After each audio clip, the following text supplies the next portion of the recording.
Hello. Are you an energy healer? Looking to learn more techniques to maybe broaden your practice? Or are you a spiritual seeker? Looking to learn as much as you can about energy work and just absorbing everything you can find out about it. Or maybe you're starting out now and you're just starting to get interested in energy work and you don't even know where to begin. Maybe you've even encountered some workers who seem a little too woo-woo for you to really, they don't really work for you. And what is you'd really like to get the straight goods on how all of this stuff works without that touchy-feely, mystical language that gives so many of us a bad rap, then you've come to the right place.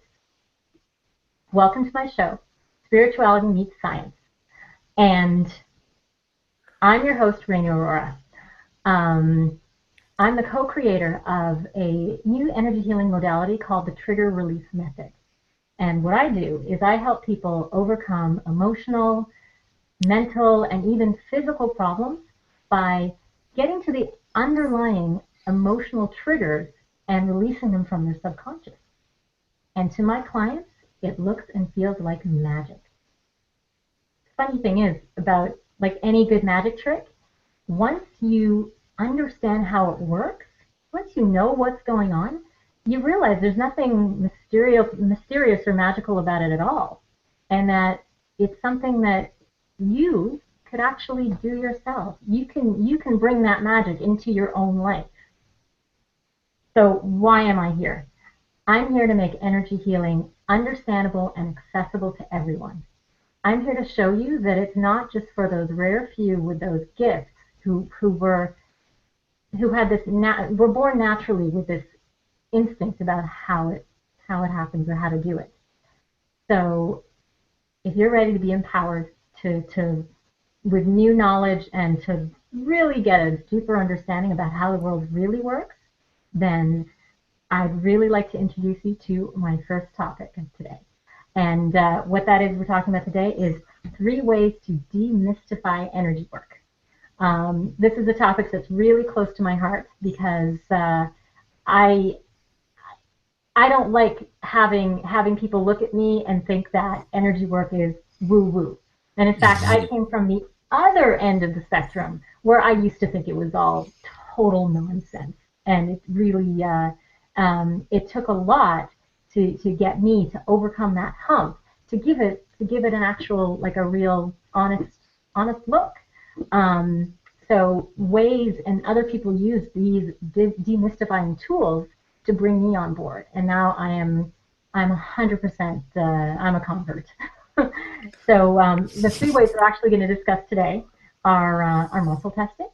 We're going to talk a little bit about Tai Chi and dowsing rods. So and I'll talk a little bit more about those later, but just so you know, those are some things we're going to talk about. Now, before I get further, I want to welcome all my viewers. Thank you so much for coming to join me for this show. Now I've mentioned what the topics are. If there's anything that you want me or my host, my co-host today, my panelist, to answer during the show, then you should be able to find the Q&A bar. If you can put your questions in there, then we will do our best to try and talk about those subjects during the show. And one more thing, after the show, I'm planning to do a demonstration about what I do, the trigger release method. So if you are interested in being a volunteer for me to have me do a little bit of work for you, then also write something in the comments and stick around, and I'm going to choose somebody to work on at the end. So without further ado, I'd really like to introduce to you my special guest today, Nick Pereira. He is a freedompreneur. He's a business coach and an all-around great guy. And I'm going to let you have the floor, Nick. Awesome. Well, thank you so much, Renu. So first of all, congratulations on launching your show. This is fantastic. And I'm just so happy to be here and to be connected with you and what you're doing, and especially the topic that we're talking about today, which is demystifying energy work, which again, kind of similar to you, I was pretty negative, pretty skeptical, pretty like, yeah, whatever. I don't want to, go to this woo-woo stuff. Of course, until I received energy work myself, and it had a completely transformational impact in my life. So I just appreciate being here and watching you and taking part of this conversation. Thank you. I'm really glad to have you here, Nick. So before I get too far, actually, the first thing I wanted to mention is a little bit of practitioner news. I just wanted to announce, for anybody who isn't already aware, that I will be doing a brand new practitioner training workshop. So if you want to learn TRM, actually it's the accelerated release technique, so it's a more advanced version of the original TRM. Then by all means, please get in touch with me. The workshop is going to be held from November 4th through 6th. It's a whole weekend. It is very intense. It's very hands-on. We accept a maximum of 12 students for the course because I want to be able to give each and every one of my my students a lot of one-on-one time. And there's a lot of practice time. And by the end of this, you will come out feeling so empowered to be able to make a huge difference in your own lives and the people around you. So if that interests you, then yes, get in touch with me. Go to my website. You can read more about it. You can sign up for the course. All good things. So that's what we've got for practitioner news right now. And now we're going to go back to our topic. We said our topic today is, sorry about that, 3 ways to demystify energy work. So the first thing I want to ask is, pose is why is this an important topic? I mentioned earlier why this is near and dear to me. There's such a stigma around energy work, and I should know because I was the one who was stigmatizing it too, right? And Nick, you said the same thing, yeah.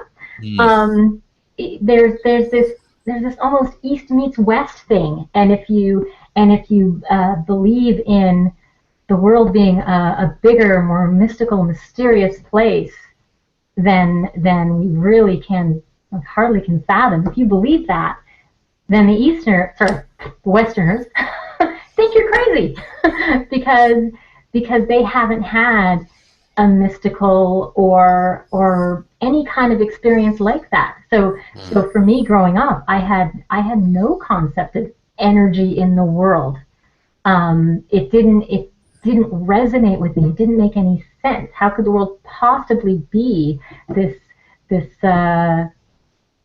magical place? There was no magic in my life. So it is hard for people who have never seen it or experienced it to really buy in. And then you've got it's the science, because science is serious and science is real and science we can trust. So if science says it's not real, then who do you believe? So when it comes to doing energy work and allowing yourself to have that experience, you have to give yourself permission to say, well, maybe science is a little wrong. Maybe they don't have all the answers, and that's a hard thing for a lot of people to do. It really is it's a leap of faith, and for people who started out without faith, that's a huge leap to take. So yeah, I want to take the woo out of it. I want to bridge the gap. And really, for those of us who do energy work, I mean, it's fine and dandy for you to say, well, if they don't believe, they don't believe, or nuts to them. But it increases your credibility to be able to show them these strategies, like to be able to bring them on board, so they can't look at you and think you're a nut job because you've given them like hard evidence of how energy work or how it works around them. So now I did mention there were three things I wanted to discuss. So the first one is muscle testing. So Nick, you've seen muscle testing. I've done muscle testing before with you, and you've seen it elsewhere, right? Yes, I have. Yeah, that's what I thought.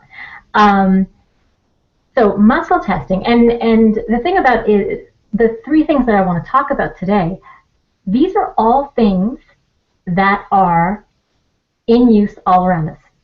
I'm going to talk about muscle testing and Tai Chi and dowsing rods. These are things that everybody has heard of or knows some or has access to. Like, the knowledge is out there. These are not things that are tucked away just for a select few to go research. It's readily available. It's all in the history books kind of stuff, documented. So muscle testing. What this is, for any of you who don't know, and this is something that a lot of practitioners use. So alternative health practitioners, to be fair, but a lot of them use. So maybe your naturopath, your chiropractor, your allergist. This is something that is in wide use in the healthcare field. In fact, if you go to your local health food store, not health food store, a supplement store, you'll find people using muscle testing there too. It's very, very commonly used. So what it is it's actually pretty amazing. The underlying concept behind it is that your body, your energy, because this is all about energy, your body will become stronger when things with truth. It likes truth. Truth makes you strong. False, lies, anything that there's a discrepancy, that makes you weaker. And if you can sort of if you break it down to that, then you'll be able to see how it works. So it can be done in multiple ways. I tend to use small muscles. I'm going to actually move the there we go, move that up so we can see my fingers. So I muscle test with small muscles with these two fingers. Let's go that way. Other people use large muscles, so they can do the arm muscles. But what happens is you have a tester and a testee. So the person who's testing finds out, you get an idea of relative strength. So your strength and my strength. This isn't an arm wrestling type of thing. You're not trying to overpower the other person. You're just trying to find out natural levels of strength. So the person I'm testing will put these two fingers together, and I would put my fingers inside his or hers, and I would try and pull those apart. Let me do it now.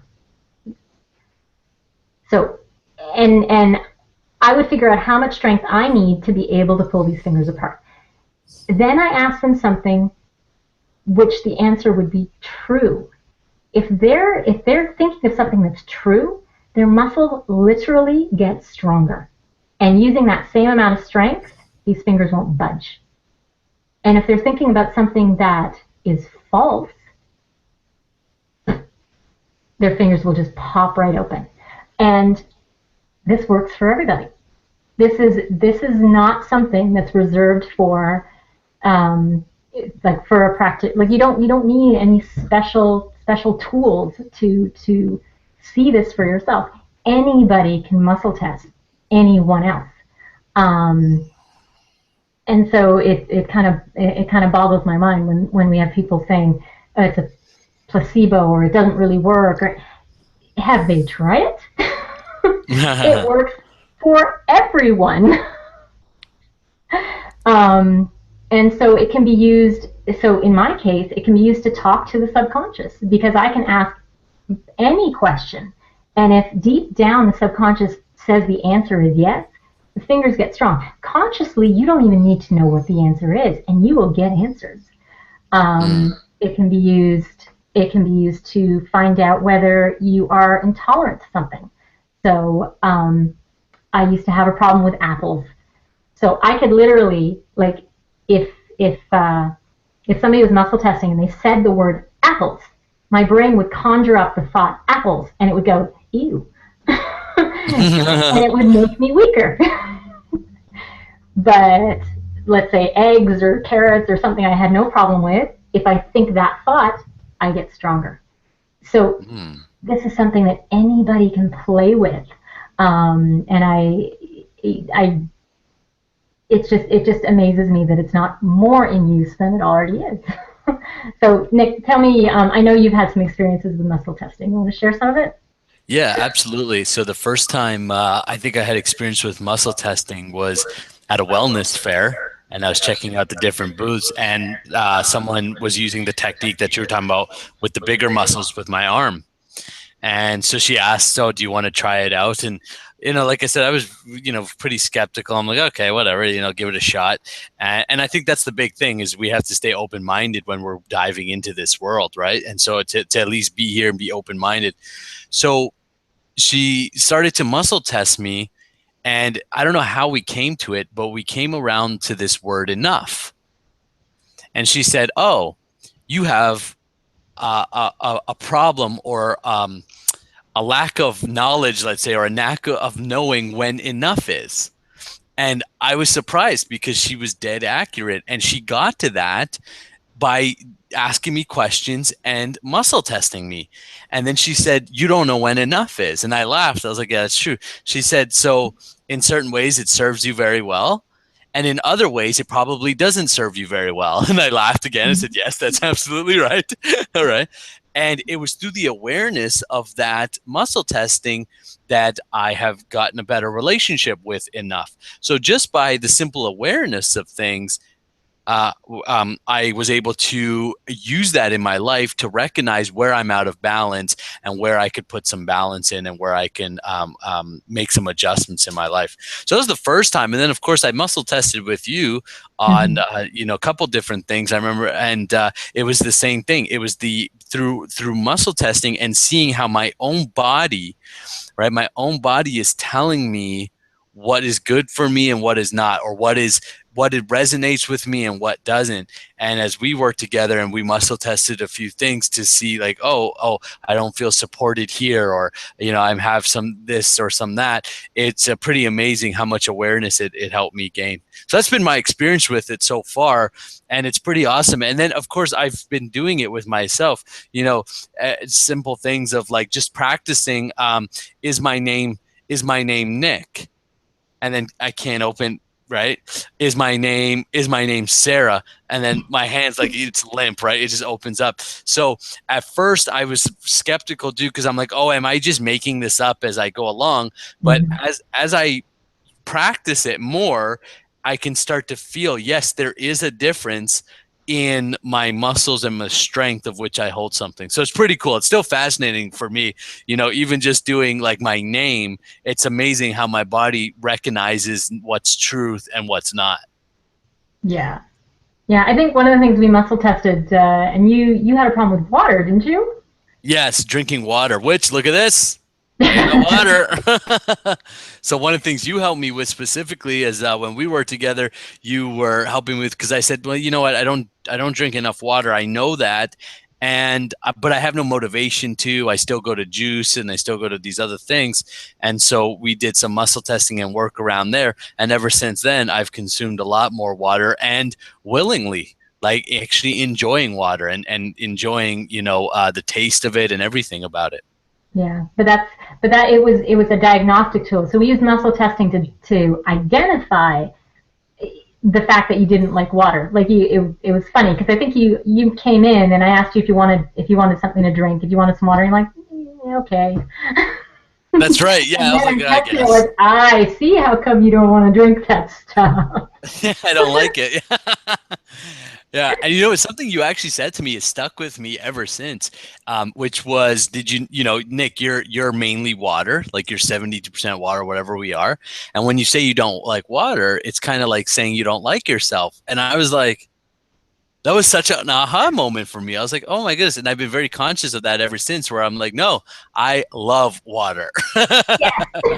Yeah. I love it. That's awesome. Okay, so unless I'm just going to check the Q&A, unless anybody's got any questions about muscle testing. Nope, not at this point in time. We're going to move on to Tai Chi. So awesome. You've heard of Tai Chi, right, Nick? I have heard of Tai Chi, yes. Yeah. So you tell me, when you think of the word Tai Chi, what is the first thing that you think about? I think about, okay, I think about, and this is just what it is.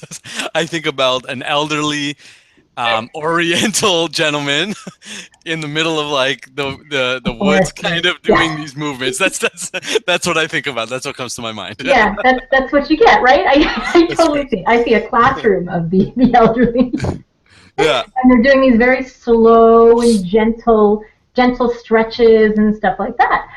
Well, yeah, that's what Tai Chi seems like right now, and everybody, I'm sure everybody's got that same idea in their head, except for a few people. There's a few people who know that Tai Chi actually started as a martial art. Mm, Tai Chi is a fighting style. It is a fighting style that combines the spiritual element and the military, the combat element. In recent days, people have come to separate the combat part of it, and they only think about the spiritual health benefits out of it. But it is it's meant to attack. It's attack and defend. It is a military technique. It's been used for thousands and thousands of years. And now we think of the words Tai Chi. Well, the word Chi is that's body energy. So that technique, what it's based on, is the disruption, essentially, of other people's chi energy. mm, Like this is how it's not necessarily the disruption of the manipulation. So yours and theirs. So all of these movements that they're using are actually meant to, if you're on the attack, to move another person's energy out of the way. So let me backtrack a little bit. So Tai Chi or Chi energy, your energy, our energy, body energy, it flows through and all around us, and it really is very much like a force field around us. It keeps us solid. It keeps us grounded. So when somebody tries to push you, it's like there's this invisible field that's keeping you from falling over. mm, And when a person is manipulating your energy, what they're literally doing is moving your field out of the way. So if you ever watch a Tai Chi, like a fight or whatever, they're actually doing maneuvers. Actually, when you watch it, you can't. It's a big blur. But if you talk to somebody who's actually learned the martial art, and I actually know somebody who we had a great discussion about it, you are moving their chi around. Like you're moving their energy around. You're you're eliminating that protective force field they've got. And once that's out of the way, they can go flying because they've got no resistance. They don't have that thing anymore that's going to keep them upright and stable. Like there's a little technique which was shown to me once, which I again it's a way that I demystify this for others. Is so we do the muscle testing with the arms or whatever. That's muscle testing. Instead of asking questions and whatever, we have a person put their arm out and you push down and you say, okay, well you've got a certain amount of resistance there. The next thing I would do is essentially like swoosh my arms underneath, mm-hmm. like with the intention of moving their energy out of the way, and then you push down on their arm and it goes right down. Amazing. Because you've moved that force field. And there are other obviously lots and lots of other moves that will interrupt their energy field, and yeah, you can have them flying around the room because they've just got no resistance left. You just completely push the resistance out of the way. So that's really the crux of Tai Chi. Did you know Tai Chi was a martial art? Well, no, I mean, I always actually considered it, I always thought of it as more of a meditation type practice. Like I Mm-hmm. said, I just picture kind of an older gentleman, making these moves. And I never really related it to, while the movements do look like a martial arts, I never thought of it as a martial art. And only after you brought it to the awareness of like even the language, Tai Chi. I know Chi, there's, people say, don't mess with my Chi, or, there's all these things. We use the word Chi. That's like, we get it's our vibe, our energy, but never, again, not really thinking about it. Tai Chi, the word is right there, energy. And again, something that's been around most of us, like most of us know Tai Chi, but I doubt that most of us would consider it energy work, and that's how it's worked. Now, one thing I saw you do, which was really cool, which was take somebody and unzip them. Like right in front, like energetically take away their energy, or open up a hole, basically. I don't know how you would describe it, in front of them, and be able to push them and have them, and same thing as you're describing, right? So I saw you do that, and I thought that's just amazing. Yeah. Oh, it is wild. You could have these big, strong guys, and all you do is I would go in front of them. I'd do this little thing to move their energy out of the way. I'd go behind them, give them a push. They just topple over. And they're just like, yeah. And the guy that you were working with when I was watching, he was pretty big dude. That guy. Yeah. it is pretty wild. And so there's again, it's all around us. Anybody can do this. So yeah, again, that was demystifying energy work number 2. Once again, let me just check the Q&A. Nope, we're good there. So finally, number 3, dowsing rods. Oh, I love dowsing rods. You've heard of dowsing rods, yeah? You know what they are? Yeah, I have. Yeah?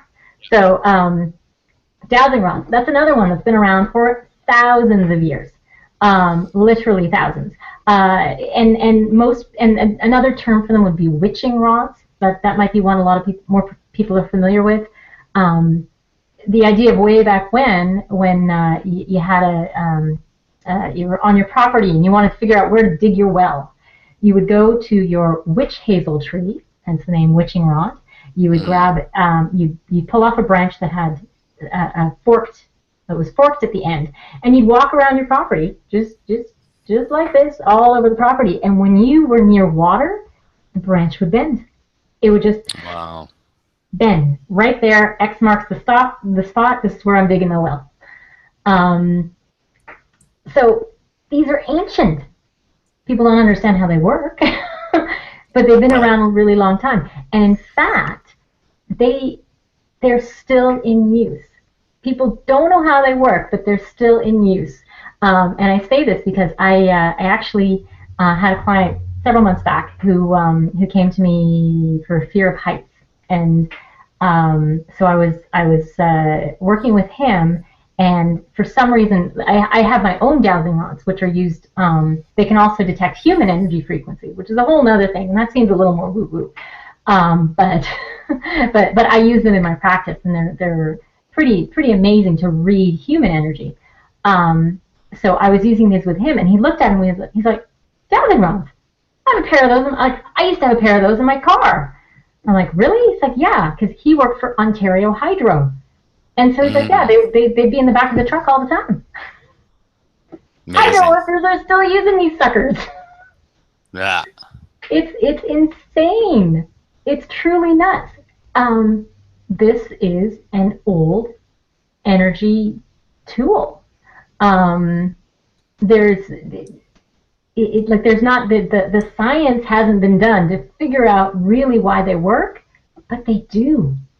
And once again, there's ample proof that they have been in use for so long that they're still being used. So it's for the person who wants to remain a skeptic. As long as you're just skeptical and open-minded, well, you've got to open your mind to the fact that, yeah, regular everyday people actually use these tools. So there's got to be something to it. Can't say no forever. You gotta be willing to admit that there's something there, even if you don't understand it. There's something there. So I don't remember I don't think I played with my dowsing rods with you. Have you gotten to see them anywhere? No, I did see them when you were doing the demonstration. When you That's were what when you you were, yeah, when so you had said, think of something that's a happy or joyous thought, and you can measure the almost the distance of somebody's energy, and Yeah. how some people's energy, because they're positive, they fill up a room, and then other people, like if we're scared or anxious or something, how we actually close our energy in, and you can see, you can measure their energy field and where they ended and started. Yeah, and that brings actually brings in a really good point. I guess a fourth demystifying way. But Bonus it's just a demystifying. bonus way to demystify is and this is something just a lot of people feel. They can't really explain it or express it, but they feel energy around them. Like, when there's some people who walk into a room and you don't even need to be looking at it. They can be behind you and they just walk in, and you just feel excited. You're like, I need to turn around and see who's there because they've got that positive vibe. And then other ones, they walk in, and you're like, I suddenly, it's like I get this cold shiver. I think I need to vacate right now. Like, there's some people who just, or like you said, when they're happy, you can feel that happiness a mile away. Right. And some people, when they're angry, you can feel that a mile away too. Or when they're or when they're upset or whatever, sometimes they become this energy drain. Like, you walk into their space and all of a sudden you feel bleh. Well, that's energy. They didn't touch you. They didn't do anything to you. But the way their energy interacted with yours is it had an impact on you. So it's again, it's hard to really put your finger on it, like to scientifically measure exactly how you feel at any point in time, when you're around somebody else with their emotions raging, um, but it's there, and it's really really hard to deny that we do feel and experience these things. Yeah. Um, energy at work. That's what Yeah. it is. If I could share quickly, like I'm empathetic, right? So Oh yeah. I'm when I'm with people, I can feel their energy, but and the time when I was very still skeptical and I totally wasn't open to this conversation, I would not understand why I would feel certain ways at certain times. Like I could be sitting there, let's say in a coffee shop, and then all of a sudden I would feel like sad, or I would feel like, oh, I'm kind of angry or frustrated. And I really wouldn't know why. But as I started to learn more and started to dive into the world of energy, I realized that what I was actually doing is I was picking up other people's vibe. And I Mm-hmm. remember, and the more conscious I became, the more I started to realize that a lot of the emotions and vibes that I feel aren't my own. They're Yeah. other people's around me. I remember I was sitting in the coffee shop one time and I'm waiting for an appointment, and just a regular appointment, like a run of the mill sort of everyday appointment for me. So nothing to be nervous about. But then all of a sudden I got this overwhelming sense of nervousness. I'm sitting there and I feel Wow. nervous about my appointment.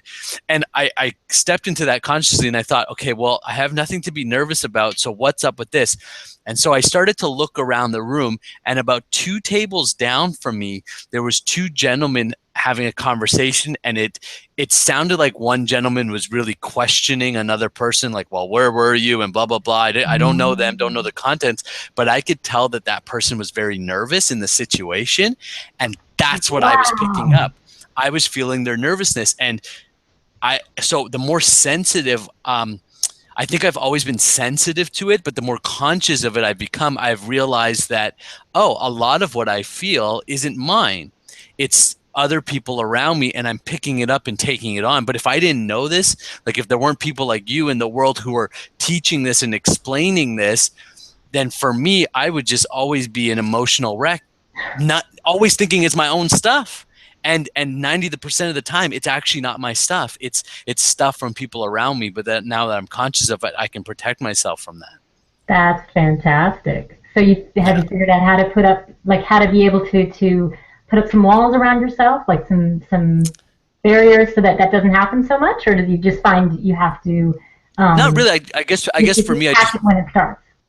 Yeah, I just found for me, just the awareness of it helps me, I guess, put up that wall. I don't really have a technique or anything that I use, but as soon as I notice that I'm feeling kind of like in a different state, or I have a different emotion and I have no real apparent reason to feel that way, then I start to look around at other people and their vibes and where they're at, and I can start to see how I'm mimicking or mirroring what Yeah. they're feeling. Nice. Nice. That Yeah. is so cool. Well, it's unfortunately you have to go through that, but it's Yeah, yeah, yeah, yeah. it gives you a deeper understanding, which is Totally. It's a smart. gift. And as a coach, it helps me because I can feel where someone's at even before they say it. So I can kind of get where they're coming from before they've, said, oh, here's where I'm at. Nice. Yeah. Nice. I love it. Okay. Well, I think that that covers this week's topic. All right. So, well, thank you so much, Nick, for being here. First thing I just want to do is let you know what we're doing next week. Our next week's topic is we are doing all about quantum touch. So I've got Cool. one, maybe two quantum touch practitioners coming to chat next week, and this is one I actually know next to nothing about. So this is going to be great for me because I am going to sit back and listen and absorb. So that's actually really exciting because I spend a lot of time being the teacher.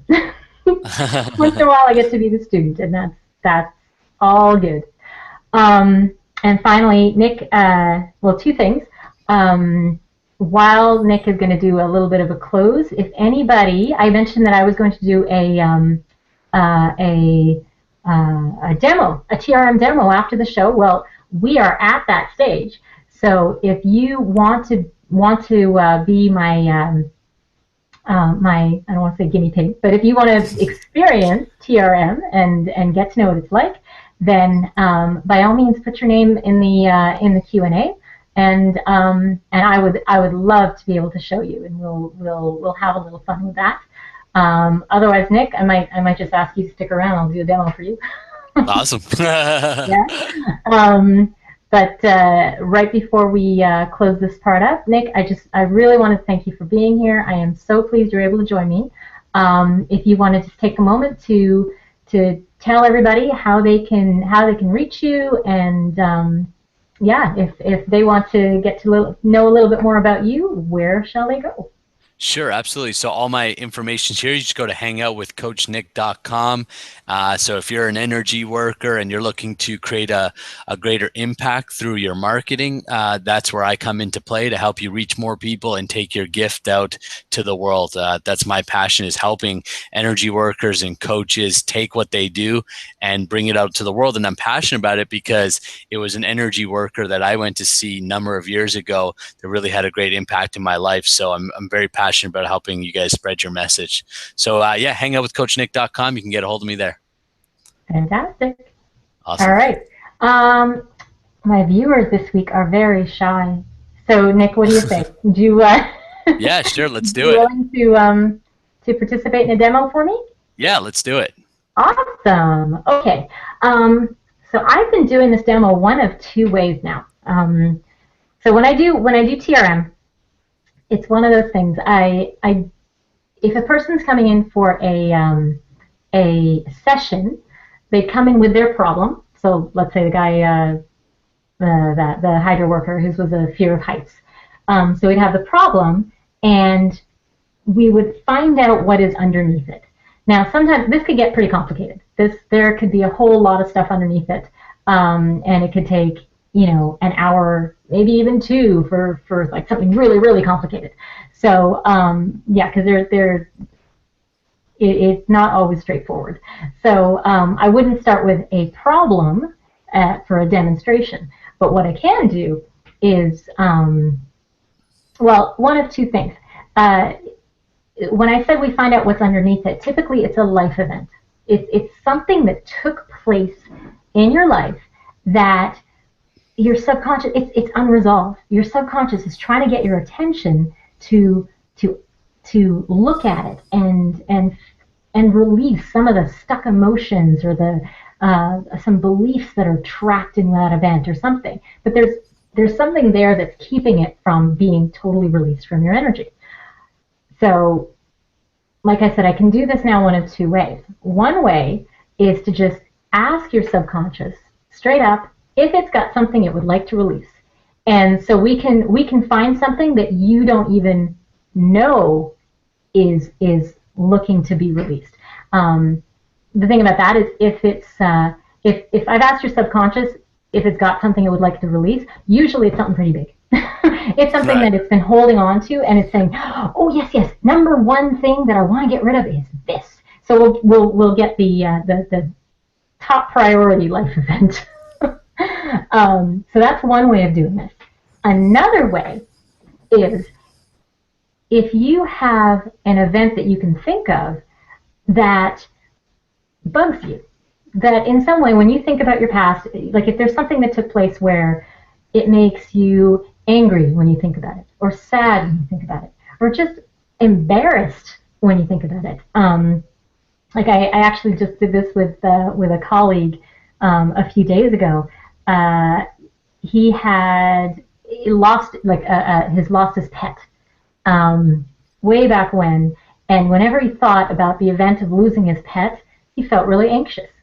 So he just had to think about that event, and the anxiety would pop up.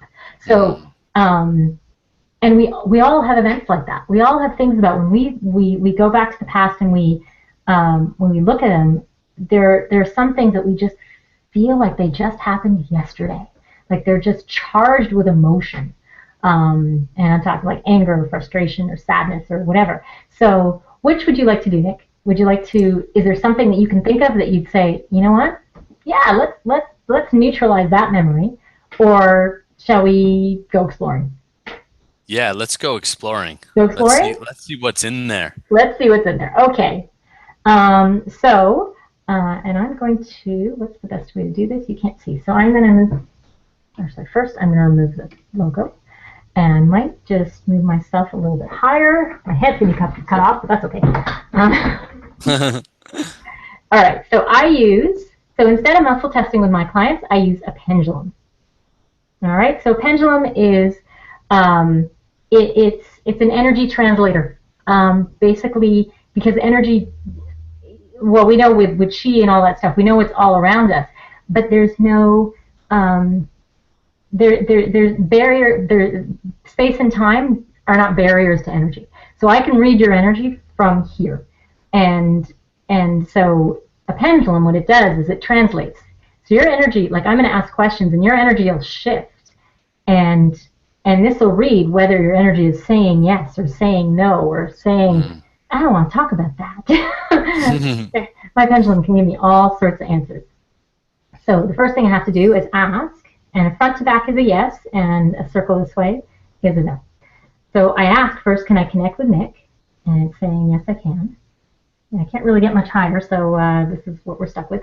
So it says, yes, I can connect. The second thing is, do I have permission to access all the information within your conscious and unconscious self? And yeah, we're good to go. So I should be able to get a clear answer. It doesn't always work that way. Like if a person was, like the first question is basically saying, can I connect? Can I see you? And it said, yeah, I can see Nick out there. The second question is, can I connect? It's like, can I actually talk to your subconscious and will it give me answers? And for somebody who is more skeptical or who really doesn't want to go there, I'll get a no. So you can't use this to connect with just anybody, which is to say you can't violate a person's energy. You can only get in if they give you permission to. Just kind of a neat thing to know, I think.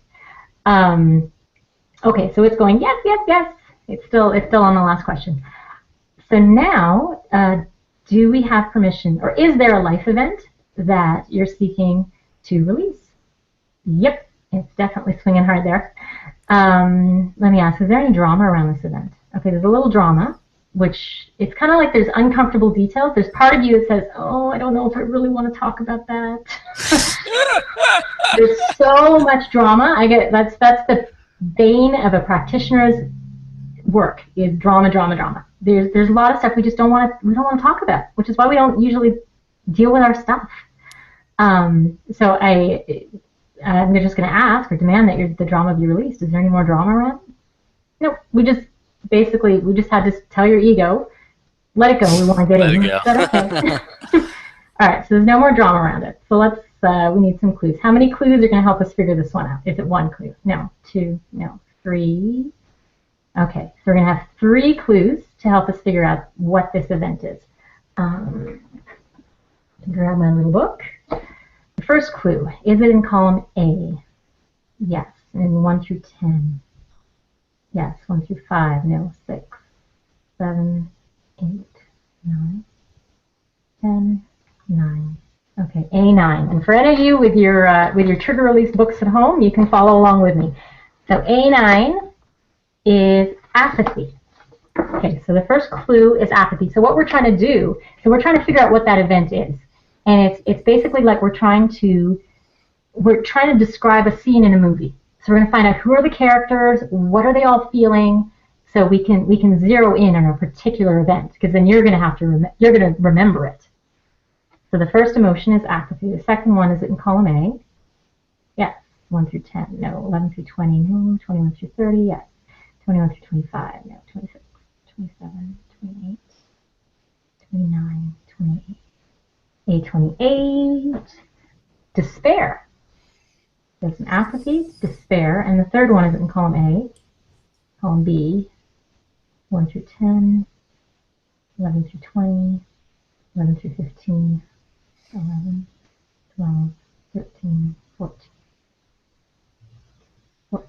Okay, B14. Failure. Apathy, despair, and failure. Okay, so let's figure out when this took place. Was it during adulthood? It was. Was it before the age of 20? No, before the age of 25. Yes, so age 20. 21, 22, 23, 22. Age 22, give or take. Could have been 21, it could have been 23. But I'm getting an age 22 here. Okay, does anything like spring to mind right away? Yeah. Yeah, around the age of 22? Yeah, well, around that age, I was really heavy into the music industry. And probably around that time too, essentially I was failing at it, right? Like I was going to, like essentially I was winding down, sort of say my music aspirations and dreams. Oh, okay, and that's despair and apathy because I guess nobody else cared about your musical abilities. Is that it? I guess I don't know that one. Well, I mean that would be the feeling, right? You'd be feeling, right, yeah. Like, I'm putting in all this effort and nobody cares. Right. That's apathy, like the absence of caring. Yeah, the absence of caring. Yeah, absolutely. I think too. Also around that time, I was going through a breakup too, right? A big breakup, and so it's not the breakup though. I'm getting a no on the breakup. Yeah, I'm getting a yes to the career. We're over that. Yes, but the career would have been much more on my probably much more affected me. And yeah, so there would have definitely been a lot of despair around that time, and definitely the sense of failure. Yeah. Sure. Okay. So this is you're going to help me with the before and after. So when you think about that, are there still some residual emotions? A little embarrassment or a little. Yeah, kind of like embarrassment. Almost like a little bit of like, oh, you should have kept going, or even like, why did you stop? Kind of almost like, just questioning it. And just also a little bit of maybe disappointment because there are some people close to me were involved in the project and stuff, but it all relied on me, meaning when I decided it was over, they didn't really have a choice because I was the artist, so that was it, right? Yeah. Or at least that was the way that I saw it at the time. Okay, so what we're going to do now is we're going to neutralize those emotions. Okay? Awesome. So we're going to find out why that life event still generates those emotions for you. So we're going to find out what's stuck. So in order to release it, are there lessons that need to be anchored? No. Core beliefs that need to be released? Yes. Other emotions, beliefs, or attitudes that need to be released. Yeah, and there's a little drama there, so we demand the drama be released. Any more drama? No. Any more emotions? Yeah, there's some drama. Collapse the timeline around this drama. Is there any more drama there? Nope. Any emotions? Yes. Okay, so core beliefs. One core belief, two, one. Okay, one core belief. Let's do that one first. Oh, through contract. Okay. Oh, I gotta find out what it is. Core beliefs is in 1 through 20, 1 through 10, 11 through 15, 16, 17, 18, 19, 20, 19. Okay, so what happens? So sometimes when events take place, and this is what keeps some of them stuck, is see, when things happen, sometimes our response to them is just, why? Like, why am I living through this? Why is this happening? Why is this happening to me? we have all these questions about the event as it's taking place. And the interesting thing about human nature is that we really hate not knowing. It's so uncomfortable for us to not know why things are happening around us. In fact, it's so uncomfortable that we actually feel better having a bad reason than no reason at all. So so it's like we will manufacture a belief system or a reason for why that happened, just so that we can explain it. Because it's more like we might say, oh, that happened because I ... like because I can't stand up for myself, or because I don't know how to make a decision, or whatever. We'll just create a belief around ourselves that justifies that experience. Now that's okay insofar as it got you through it. It's a survival technique. So it allowed you to get through and to the other side of that experience. But the problem is, sometimes after, like we've done it, you survived it, you got through, great. Sometimes the subconscious continues to hold on to that belief, and we said that belief it was manufactured. Like it wasn't even a true belief to begin with, but now your whole life is filtered through that negative belief about yourself. So you'll find that some of the things you do, things you say, are actually informed by a belief you've got about yourself, which wasn't supposed to be there to begin with. So what we're going to do is I've just figured out which one it is. What we're going to do is we are going to release that belief. And the way we do it is first we're going to identify it. And I said it was number 19 in this book. And I'm going to read it aloud. And as I read it aloud, and I'm going to try and hold it here so we can do it. Initially, your subconscious is going to go, yeah, that's my belief. That's totally me. And then I'm going to read the opposite. I'm going to read what we want your subconscious to believe instead. Because the subconscious doesn't change its mind without a good reason to. Right. When I start doing that, it's going to go, no. Well, maybe. Yeah, you know what? That belief makes a lot more sense. You know, when I look at the way my life is now, that fits so much better. I don't need that old outdated belief. So it and it allows you to release the old belief. All right, so you ready? Let's do it. What does Nick believe? He says, I will never be perfect. And the opposite of that, being perfect is an unattainable myth based in judgment. I only have to be good enough for me. And it hasn't totally shifted yet, so we're going to read it again until it does. Being perfect is an unattainable myth based in judgment. I only have to be good enough for me. And there we go. Only took 2 reads, so that's good. Okay, so having released that core belief, are there any other core beliefs that need to be addressed? No, are there still some other emotions? Yes, 1, 2, 1. Okay. Also, stuck in that life event is one emotion. So you just got to identify it and let it go.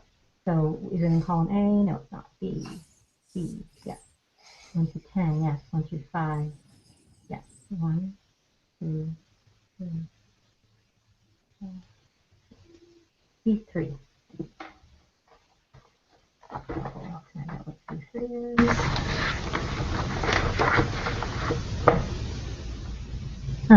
Okay. The word is hypochondriac, but you kind of have to take the broad definition of hypochondriac, the belief that something must be wrong with you. So that's the emotion that was stuck. Right. From that event, you had this idea that something had to be wrong with you. Okay. So now that we've identified it, we ask to release that and any and all other emotions, beliefs, or attitudes preventing the life event from being released. Are there any others? Okay, is there anything remaining of this life event? That seems pretty clear. So now, Nick, think about that event. So go back and think about age 22, you couldn't make it as a musician. How do you feel about it? I feel fine about it. Any disappointment? Any of those emotions that you were just calling up a few minutes ago? No, I just feel it's almost like even harder to think about the event in itself. Like where before the event was clear, like I could actually picture me sitting on the computer, like going, okay, it's over. And I was booking my flight to Calgary, which was kind of my symbolism of it's over. Right. But when you ask me right now to think of it, and I'm just talking it out right now, is nothing came to mind. Like I didn't have me sitting at the computer, and just nothing came to mind. So I had no emotion to go with it. There you go. So that's nice. that's how we neutralize an event. So I use the like I said earlier, like some emotion, like some events are just so vivid. It's like they just happened yesterday. Right. I compare it to thinking of your life as though it's a photo album, and most of the pictures are black and white. And we'll flip through those pages and go, yeah, I remember that happening, and yeah, that was fun, or that sucked, but you know, it is what it is. Right. And then the occasional photo would be bright, vivid color. And those are the ones we'd say, oh, I remember this person said that to me. Oh, and I still feel angry or upset, or like it's like it just happened. Right. That event, it's like these are the color photos. Those are unresolved events. They're charged with energy. These are the events that your subconscious is trying to get you to release, because it's causing a disruption somewhere along the path. Those stuck beliefs, those stuck emotions, all that kind of stuff. So what we just did was drain the color out of that photo. Love it. Now that event has been neutralized. There's nothing left in it, and it's just a black and white. It's a memory. Right. Love it. Fantastic. Yeah, isn't it fun? Love this stuff. Like I said, energy work had tremendous work and still continues to play a tremendous part in my life. So it's fantastic. I love it. Well, thank you so much for allowing me to do a demonstration for the viewers that are still remaining. So I'm glad that they stuck around for the rest of this. And you guys watching, if you want to be on the other end of the pendulum, then come back next week. And let me know, and we will figure out how to make it happen in this forum. And I guess that's all for now. If you want to be informed of when the show's happening, and just to keep up with me, keep up with TRM, all the news, the workshops, all that great stuff, then mosey on over to my blog, my website. Oh, I don't have my website on here. I'm going to have to fix that. It is healfromyourpast.com, though, so that's pretty easy to remember. And go over there, sign up for my newsletter. You'll get all the updates. And I guess I'll catch you here next week. So thanks again, Nick, for being here. And this was a blast. Awesome. Thank you so much. Yeah, it's a fantastic show. Great job. Thank you. Thanks. Bye.